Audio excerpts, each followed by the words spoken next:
to be in the political home of Richard, who is one of my idols, and I strive to be more like her every day. The last time I was here at UIC, I got to see Ruthie Gilmore, who was brought in, an amazing activist and intellect around critical resistance, and she partners with Ruthie Gilmore and Erica, and it was an amazing experience, and so I'm a little moved just to be here in this place. So I really appreciate and thank you so much for having me. It's also just a privilege and honestly daunting to be here with Andrea and Dean and speaking on the stage with Erica. You know, I'm kind of one of the more straight lawyers. Really. In that I do a lot of active litigation, and honestly, both Andrea and Dean have radically transformed my ideas and my concepts about what does it mean to be a lawyer, what does it mean to be progressive, what does it mean to be radical, and what does it mean to really seek social change. And so it's just such an honor to be here with you both today. Last, I'll give a little caveat. I have to just admit to you all, I am desperately sleep deprived. And while that was my drug of choice in college, and I think I worked well on that, 20 years later, it doesn't work so well. I don't feel like I'm firing on all cylinders today, so I kind of beg your indulgence if I'm not so clear or articulate. But, you know, I want to talk about what we see as the attacks on LGBT people, particularly, and the vast majority of whom are of color in our court system. And highlight a few instances that I think demonstrate the way we see the narratives that Andrea so developed so articulately about the gender-based criminal narratives that are used in our court system to not only deny people fair trials, but to wrongfully convict them and in some cases to kill them. So as Andrea was saying, you know, at first you see the police officers, the state, the ICE officials on the streets, and they have unfettered discretion essentially to decide who they're going to charge, who they're going to arrest, and who's going to go into the system. Prosecutors, these state actors in the courts, they too have unfettered discretion in deciding who they are going to prosecute, who are they going to allow to plead, or who are they going to seek the death sentence against. And so unfortunately what we've seen is that there's been discriminatory bias against LGBT people, mostly of color, in the decisions prosecutors make. And we see also that these prosecutors in many instances, they really dig in and they deeply mine these racially and gender-based criminal narratives to convict LGBT people of color. And it's quite, as Andrea describes, in some ways it's quite cartoonish, because they really draw these amazing narratives in the court process.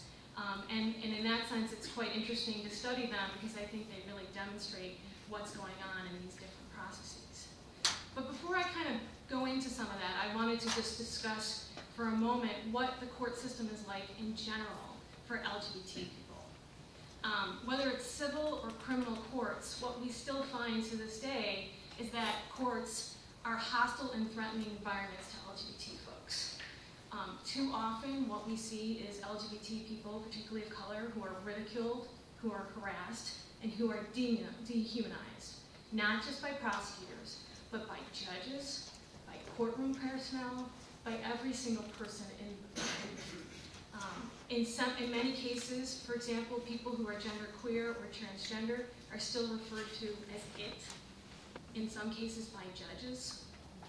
I know that one of my clients of color, a transgender woman, she walked into court one day and it was facing criminal charges. It was very haunting, it was very daunting for her, and she dressed up and she tried to look her nicest, and she prepared herself and she wore makeup and the rest. And she walked up and she stepped up to the bench to represent, you know, she was representing herself, and the judge just lambasted her, accused her of dressing like a clown, and telling her it was improper for her to appear that way in a court case. You know, I find that I was just revolted when hearing the story, and I'm sure that many people have had those experiences. Despite laws on our books that say that judges cannot act in any discriminatory way based on race, based on one's gender identity, that in fact means nothing because it's still happening routinely on a daily basis. But in addition to just this overall hostility and threatening treatment, queer people and trans people, particularly of color, who are in the system, are also often just deemed to be inherently untrustworthy and deceptive and lacking credibility. So particularly, this has amazingly negative and devastating consequences when you are the person who's charged, when you're the so-called criminal defendant in the case, and you are trying to say that you're not guilty. You know, you may need to testify in a certain instance, and the fact is what we found is studies across the nation have found that LGBT folks are just deemed not to be trustworthy, and that jurors presume that we lie, or that we do not tell the truth. And therefore, you know, there's already essentially a strike against you in trying to get any fair process in the system when you're already deemed to be uncredible. And the fact is, I think as Andrea laid out, particularly with the way police perceive LGBT folks of color on the street, the same goes true for courts, is that we are particularly often presumed to be guilty, particularly when LGBT folks are charged with crimes involving sex or violence. There's just these notions, these archetypes that paint us, that depict us, particularly that we are engaged in sex, that we are hypersexual, therefore we must have done the sex act that they have accused us of, or that we are violent, that we are immature, we are emotionally stunted. So if we are charged with some form of violence, therefore we must have done it. So these are just some of the dynamics we see playing out in criminal cases and in family court cases and in abuse and neglect cases. The other devastating consequence for LGBT folks is that often LGBT people in the criminal system in particular are denied effective representation. And that may be due to the larger systemic pattern that we see going on across our country, where poor people who cannot afford private representation are provided public defenders, who in many cases are well-meaning and well-intentioned, but who just are absolutely starved of the necessary resources they need to provide an adequate defense for the people they represent. But unfortunately, what we also see is that there are too many attorneys out there, including some public defenders. And let me just say this, I don't attack public defenders. I think public defenders across our nation can be some of the best attorneys in the world, better than any private attorney, okay? But the fact is, even some of the best, well-intentioned, well-meaning public defenders just don't have any understanding or knowledge of our lived realities as LGBT people. And the fact is that can have some very devastating consequences. I unfortunately have not had an opportunity to read Dean's book, but I've read other work of Dean. And Dean, you noted once that you worked with 2 trans women who were charged with a narcotic offense. And generally, when someone is charged with a narcotic offense, they have an opportunity to go in a treatment program, and the cases will either be dismissed or they'll get a lesser charge or lesser sentence. But because the public defender had not spoken with her clients and talked to them about their gender identity, these women were not allowed to go into the drug treatment program because they did not know where to place them. And that has negative and very devastating consequences. We see that also in terms of the cases involving sex work. For example, here in Chicago, if individuals are charged with sex offenses and it's the first sex offense, most often they're allowed to go into a program, a one-day program, and if they complete the program, the charges will be dismissed. But one of the programs, one of the predominant programs here in Chicago, is a religious-based program that does not allow any transgender people to come into that program. So transgender people are just denied that possibility of getting their cases dismissed. And finally, what we see is LGBT people receiving disproportionate and excessive sentences in a variety of cases. And often it is absolutely based on their race and gender. So I just want to share one story about that. It involved 2 Latino gay men in New Jersey who were allegedly in a public park cruising, okay? So as Andrea pointed out, they were charged what we see now typically with loitering, okay?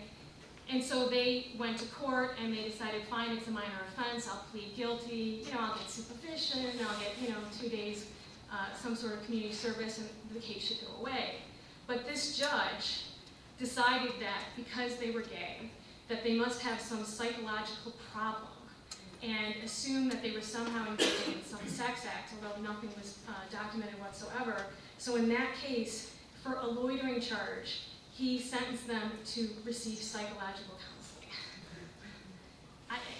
It's just intense, it's profound, it's intense to me to think that you could be standing in a park and charged with loitering, and now you're subjected to psychological counseling. But now what I'd like to do is really turn to some of the most egregious and some of the most devastating cases that we see in the criminal system, and those are involving the death penalty and the death sentence. Unfortunately, we've seen a disturbing pattern of cases where LGBT people have been not only charged with capital murder, but sentenced to death. And their LGBT identity absolutely has been used in very intentional ways to not just convict them, but to sentence them to death. So I'd like to share the story of Bernita Mata. She is a Latina lesbian who in 1998 was accused of killing John Draham, a white heterosexual man, in Boone County. So that's about an hour and a half north of here, just outside Rockford. This man, John Draham, she had met him the very same night he was killed. They met at a bar, and after having several drinks, they went back to her home, and both she and her roommate were home when Mr. Draham was killed. And the fact is, there is evidence to implicate that both she and her co-defendant, her roommate, Russell Grunmeyer, who was a white heterosexual man, there's evidence to indicate that they both may have participated in this murder. And there was no doubt that both of them took steps to conceal this man's death. No doubt about it. But prior to the trial, in her trial in this case, the state chose to cut a deal with Russell Grunmeyer in exchange for his testimony against Bernita Mata. Essentially, what the state said is, we'll give you immunity for your participation in John Draham's murder, and we'll let you plead guilty to concealment of his death in exchange for your testimony against Bernita Mata, saying she's the one who killed the victim. He got a good deal. They, I believe, absolutely took in Bernita Mata's race and sexual orientation in their deliberations in deciding who was going to get the plea deal and who they were going to seek the death sentence from. So what the state then did is they absolutely used both her race and her lesbian identity, not just in deciding to bring the charge against her, but in the way they shaped the case and the way they presented the case to the jury, knowing that it would prejudice them before this jury and hopefully goad them in giving her a death sentence. And so what the state did was they deployed what we describe in Queer Injustice as the archetype of the man-hating lesbian. Essentially what they argued was that Mr. Draham had made an unwanted sexual pass at Bernita Mata at the bar, that he touched her thigh and he touched her shoulder, and that this so offended her as a, quote, hardcore lesbian, unquote, that this drove her to murder him. And when arguing that her lesbianism was relevant and that evidence of her lesbianism should be admitted into the trial, the state argued that, quote, a normal heterosexual woman would not be so offended by such conduct as to murder him. I think the state, in doing this, were really tapping into, as I said, the archetype of the man-hating lesbian. But they also were tapping into this race and gendered archetype that portrays Latina women as hot-tempered and prone to commit hysterical violence and heat and passion. And so what they did was to then put her lesbianism and put her Latina race on trial. They then bombarded the jury with an avalanche of irrelevant evidence about her lesbianism. And so what they did is they paraded 10 witnesses to testify before the jury who all testified that she was lesbian or gay. They took 3 books from her home. One was called Lesbian Reader, another was called Call Me Lesbian, the third was called Homosexuality. And they didn't even provide the books to the jury so that they might learn something. They just showed the titles. I mean, on the one hand, I think it's funny. I mean, these are really kind of like, what, Homo 101 books? They're like vanilla, right? You know, it's not what I'm reading at night. But on the other hand, it's so frightening to think about, you know, one's books being used against you, you know, one's thoughts, one's intellectual curiosity, which we see not just in LGBT cases, but I also want to raise that that gets used in political cases, particularly involving political prisoners and people who oppose the U.S. government. The state then, in their arguments to the jury, had the audacity to argue that she flaunted her sexuality and that she proclaimed her sexuality to anyone who would listen. When in reality, what happened is in the case, her defense attorneys were arguing, look, her lesbianism is not relevant. What does this have to do with the murder? And let's think about it. Can you think of one case across this entire nation where you've heard that someone's heterosexual identity was argued as evidence of a motive to kill? I mean, it's absurd, right? I've never heard of one case. But here they were in 1998, and the defense was saying, look, this is irrelevant. And you know what? The state was saying it's relevant, and her lesbianism is relevant, and the judge allowed it. So after these arguments were made, the defense said, fine, you know what? We'll stipulate. We'll just stipulate she's a lesbian. We'll tell the jury, let's get it over and done with, right? State said no. Prosecutors said no. Why? Because they wanted to repeatedly bring up her lesbianism and beat it like a drum, because they knew it would prejudice her in front of this jury and goad them into getting a death sentence. And unfortunately, that is exactly what happened. She was sentenced to death in 1998. And if it wasn't for the movement here in Illinois to abolish the death penalty, we would not, you know, Bernita Mata would be facing execution today. As many of you know, there was a huge commutation campaign in 2002 to Governor George Ryan, seeking that he commute everyone's death sentences on Illinois. And I'm proud to say that there are many LGBT folks here in Chicago and the state of Illinois who came out in support of that commutation campaign, including Beth Ritchie, who lent her name and her prominence to the cause in seeking commutation as a member of the queer community, saying, we don't put up, we do not want the death penalty. So fortunately, in 2003, Bernita Mata's death sentence, like those of all others, was commuted. But she's currently living the rest of her life in prison, while Russell Grunmeyer, the white heterosexual man, is a free man today.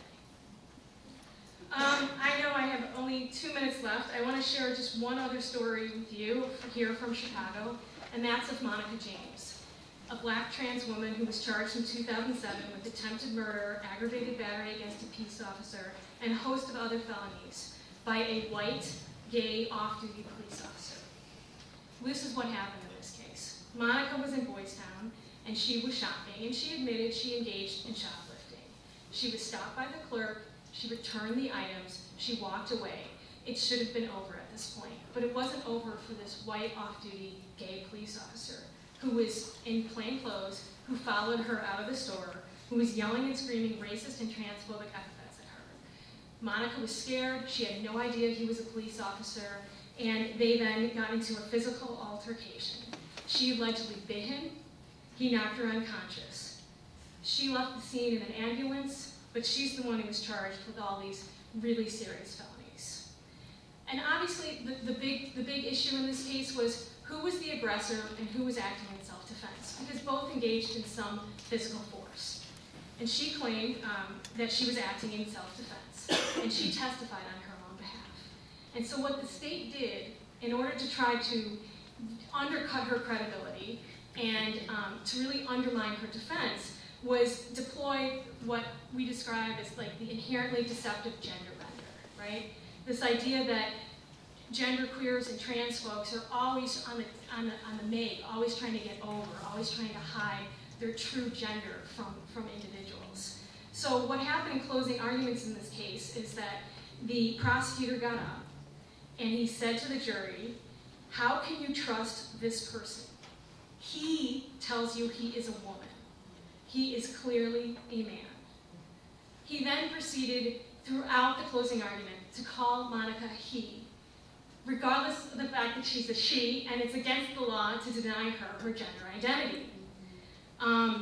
He also ridiculed Monica's self-defense, saying it was insane, because, you know, this is a gay police officer, so of course, you know, he's not going to be racist or he's not going to be transphobic. You know? And as Owen Daniel McCarter of the Transformative Justice Law Project noted at the time, this completely erases the racism and gender bias we see within gay communities. And in Monica's own words, as she explained it, the officer did not like my kind of fag. And I think, you know, this again kind of highlights what Andrea is describing in terms of what we see in terms of quality of life policing in our neighborhoods here in Chicago. Fortunately, the prosecutor's arguments were not totally successful in Monica's case. Thanks to the amazing work of Owen Daniel McCarter and TJLP, who I know many of you are here with us today, they worked with Monica's public defender to really educate the public defender about Monica's life and what Monica's identity meant and what that meant as a woman a transgender woman of color who faces police violence every day. And they organized court support and court watching so that Monica, in fact, felt very safe and very comfortable, respectively speaking, to be able to get up and stand up and testify in her home defense. So ultimately, Monica was acquitted of more serious charges, but found guilty of aggravated battery. And I know that's awful and it's terrible, but in many ways, it was a win, and it was a moment that she at least felt supported and that she felt that there was a community there for her. So with that, I want to close by saying that, I know that Dean's going to get up and talk about the system and what we can and cannot do. And do we want to rely on the criminal legal system? Does it promote safety and justice for us all? And I think the fact is no, it doesn't. But simultaneously, there are so many LGBT people of color who are going through the criminal legal system now. And I do think it's incumbent on us to figure out ways that we can help support them and try to do as much harm